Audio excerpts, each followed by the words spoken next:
Hello दोस्तों, मैं Aryan Shukla, business advisor and founder online business workshop. मित्रों, आज हम थोड़ा करियर एडवाइस के संबंध में हम चर्चा करना चाहेंगे कि यदि मान लिया नौकरी करना मतलब नौकरी करना उचित है या फिर बिजनेस करना उचित है। ये है आपकी अपनी क्षमता, अपनी रुचि, अपने इंटरेस्ट, अपने स्वभाव, इन सब चीज़ों पर निर्भर करता है। साथ ही साथ है कि आपको नौकरी किस प्रकार की मिल पाती है, आदि इत्यादि।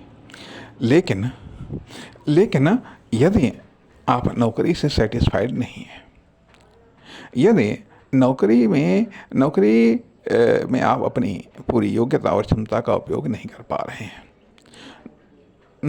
हैं, तो यह भी संभव है कि नौकरी के साथ में साइड बिजनेस चलाए जा सकते हैं। लेकिन लेकिन यदि मान लिया आप बिजनेस पर हैं, यदि आप बिजनेस करना चाहते हैं तो अर्थात नौकरी भी एक विकल्प है, करियर का एक विकल्प है। क्योंकि यदि कायदे की नौकरी है तो उसमें इनकम के साथ, अर्थात उसमें वेतन के साथ पावर भी है जो कि बिजनेस में पैसा तो होता है, इनकम तो होता है, लेकिन पावर पावर नहीं होती है। तो लेकिन सरकारी नौकरी में पावर भी है। खैर, हम मुख्यतः बात ये करना चाहते हैं कि क्या न्यूनतम बिजनेस पर जिंदगी काटना उचित है, या साधारण नौकरी या सिंपल नौकरी करते हुए जीवन को व्यतीत करना क्या उचित है। यदि साधारण या सिंपल या न्यूनतम सैलरी वाली नौकरी पर जीवन को गुजारना या जीवन को काटना उचित नहीं है, तो फिर न्यूनतम बिजनेस पर जीवन को काटना भी उचित नहीं है।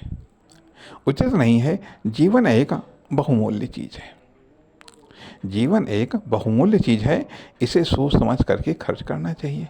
लेकिन यह ऑलरेडी खर्च हो रहा है।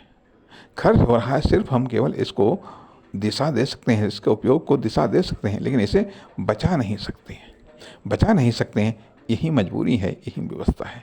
खैर, हम मुख्यतः इन चीज़ पर गौर करना चाहते हैं कि क्या न्यूनतम बिजनेस पर जीवन को काटना या जीवन को गुजारना, या न्यूनतम बिजनेस पर जीवन को पार कर देना उचित है। कहने का अर्थ यह बनता है कि मान लिया यदि आपने कोई साधारण दुकान खोल ली, ठीक है, साधारण दुकान खोल ली। अब वह साधारण दुकान वो चल रही है, इनकम भी हो रही है, चलो खैर कुछ चल रहा है, आपका खर्चा पानी निकल रहा है, दुकान का खर्चा पानी निकल रहा है।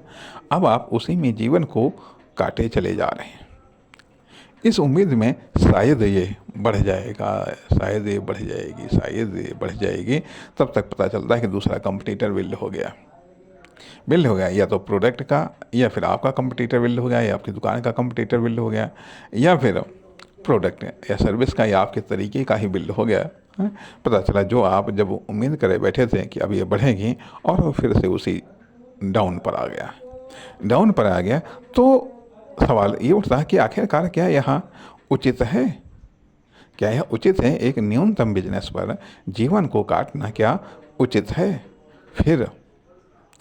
फिर क्या है? अर्थात एक नॉर्मल सोच या बिल्कुल ना सपाट सोच जब विकसित हो जाती है तो हम फिर बिजनेस में एग्रेसिव नहीं हो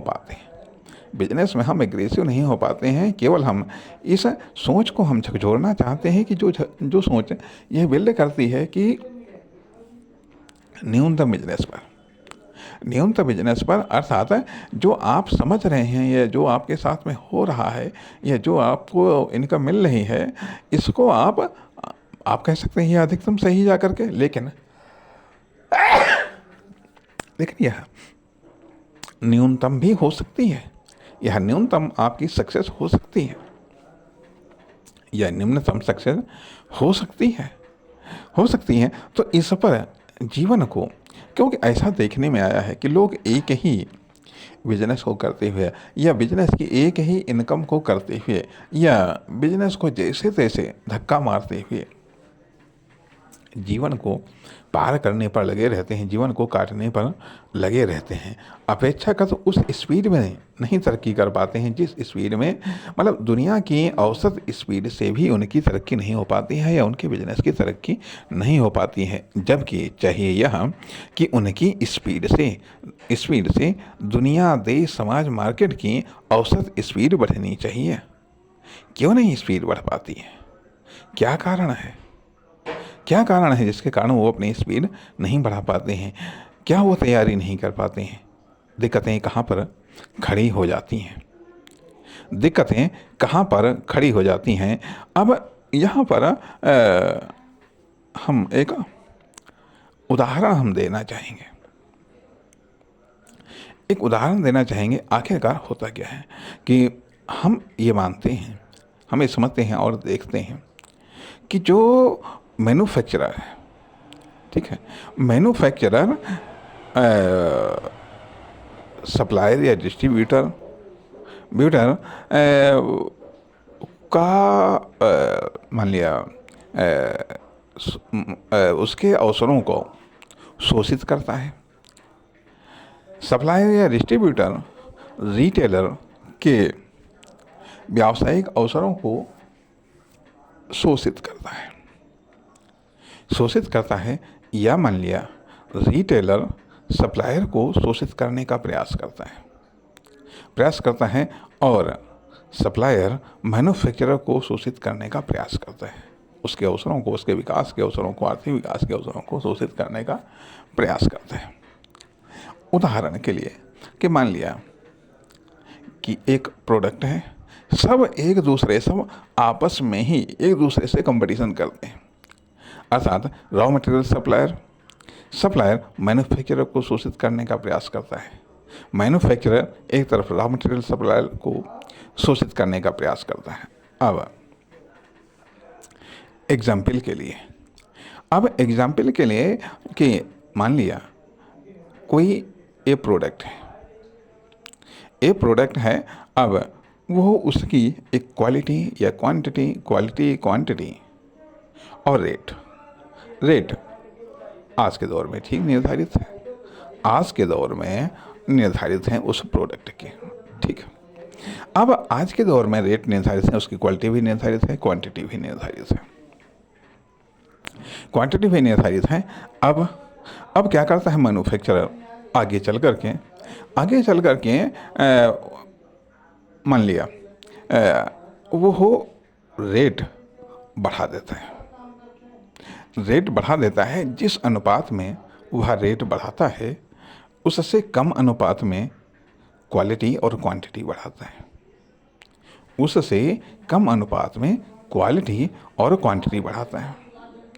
है। अब जो यूज़र है, जो कस्टमर है वह यहाँ देखता है कि ये तो इसने ये चालाकी की। अब ये चालाकी की, या तो अपना कंजप्शन को कम कर देता है या तो फिर कंजप्शन को डाइवर्ट कर देता है, या तो कंजप्शन को कम कर देता है या तो वह डाइवर्ट कर देता है, और या फिर नहीं कुछ है तो दुकानदार को ही वो बदल देता है कि ये क्या कैसा प्रोडक्ट है। तो कहने का अर्थ है यहाँ पर जब उसको उम्मीद थी रिटेलर को, ठीक है, अब हमारी सेल्स बढ़ेगी, लेकिन वो जब उसके रेट बढ़ गए डिमांड पर असर पड़ गया। ये अर्थात भले स्पष्ट न लगे लेकिन फिर भी हाँ असर होता है। तो कहने का अर्थ है कि यह एक थ्योरी सामने आ जाती। दूसरी तरफ जो रिटेलर है वो ये सोचता है कि सप्लायर हमसे मुनाफा न लेने पाए या बहुत कम मुनाफा ले।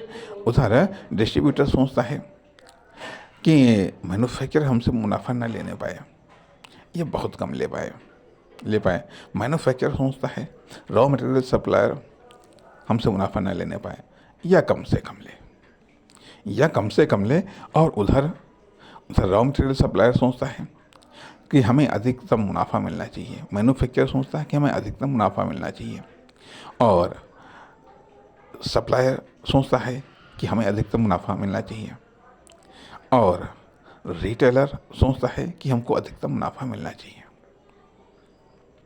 और कस्टमर सोचता है कि जब पैसा हम खर्च कर रहे हैं तो सबसे अधिक तो मुनाफा हमको मिलना चाहिए, सबसे अधिक बढ़िया और सस्ता प्रोडक्ट तो हमको मिलना चाहिए।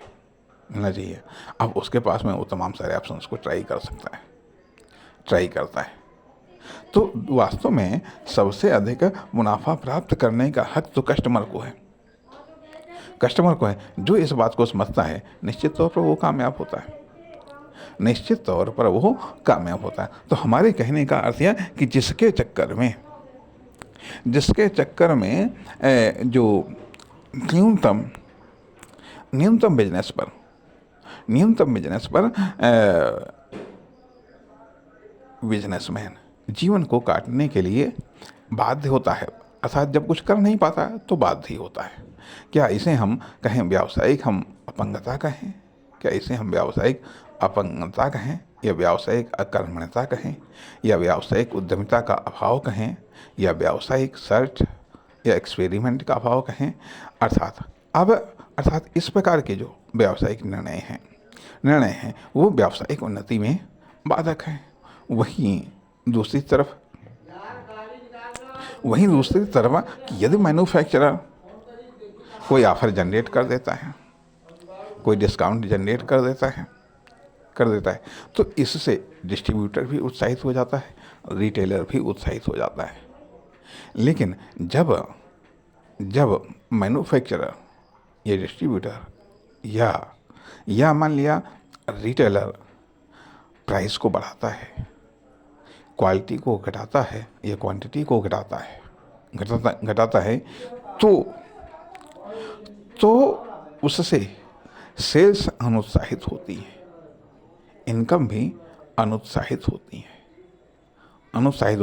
हाँ, यदि व्यवस्था है तो बात अलग है। यदि आपका एकाधिकार है या लगभग एकाधिकार है, मान लिया कुछ ही का एकाधिकार है, मान लिया जो एकाधिकार है वह डिवाइड मोनोपोली